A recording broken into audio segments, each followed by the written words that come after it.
It's official. Tim Tebow is making his return to the NFL, signing a one-year contract with the Jacksonville Jaguars. But ESPN host Stephen A. Smith is blasting the move, arguing a black player wouldn't be offered the same opportunity as the Heisman Trophy winner for a comeback. Watch. Is this not an example of white privilege? What brother you know is getting this opportunity? Black people have repeatedly felt like we have the proverbial knee on our neck. We constantly have to scratch and claw our way. There's no way to eradicate white privilege without white individuals giving up some of their privilege.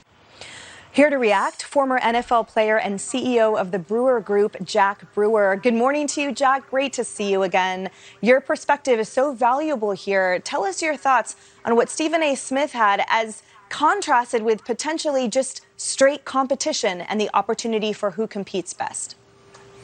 On this glorious Sunday, when I give praise to God, I have to listen to Stephen A. bring this darkness. And that's exactly what it is. It's darkness. He's talking about a man of God, but he's not acknowledging the grace that God has put on Tim Tebow's life.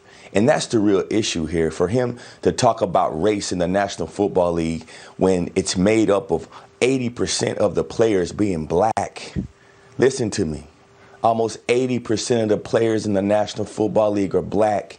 Maybe the Jacksonville Jaguars want to bring a man of God into their locker room. Maybe they want to have someone who will sell more jerseys than anyone else in the NFL, which exactly is what has happened since Tim Tebow signed that contract. He sold more jerseys than anybody in the league. Why? Because he's giving kids hope. Parents can go out there and buy a jersey of a guy that represents God, represents Christianity, and maybe that's why the Jacksonville Jaguars gave him an opportunity to play.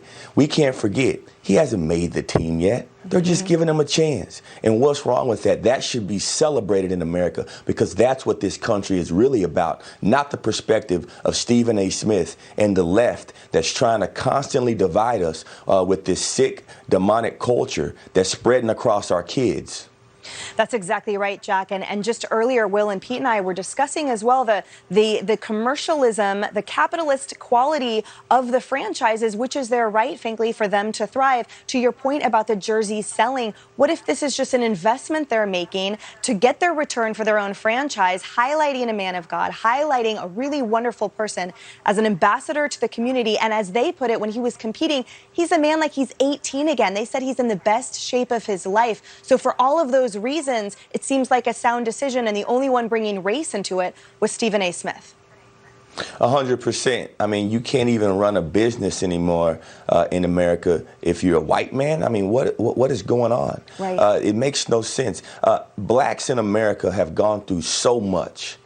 Stephen A. Smith and this perspective that people are putting out that call themselves woke is just keeping and holding African Americans back. Because I can tell you right now, there's a lot of African Americans that disagree with Stephen A. Smith. And there's a lot of God-fearing people that are sick and tired of hearing everything go back to the color of someone's skin. I have kids that are Persian. I have kids that are black. I have kids that have German in them. What am I supposed to tell them if people like Stephen A. Smith continue to be the voice leaders in this nation? We have got to stand up. We got to stand up as Christians, as conservatives, and we have to start giving our kids opportunities to be around the Word of God and people of God, and they should be looking up to Tim Tebow. I'm going today, and I'm buying my son a Tim Tebow jersey.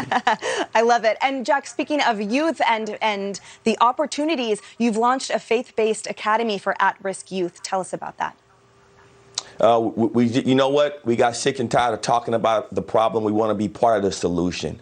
Last year was over 2.1 million kids that dropped out of high school, underserved kids. We stripped God out of our schools, and these kids just don't have solutions. It's not always just up to teachers.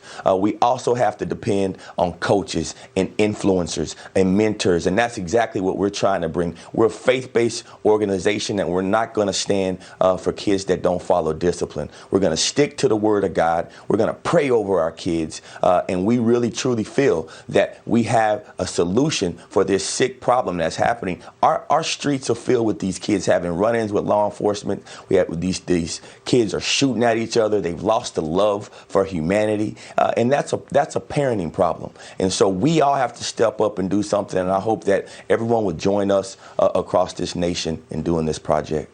Jack, you are a blessing and a lighthouse, and it was an honor to have you with us today. Thank you. God bless you. God bless Fox.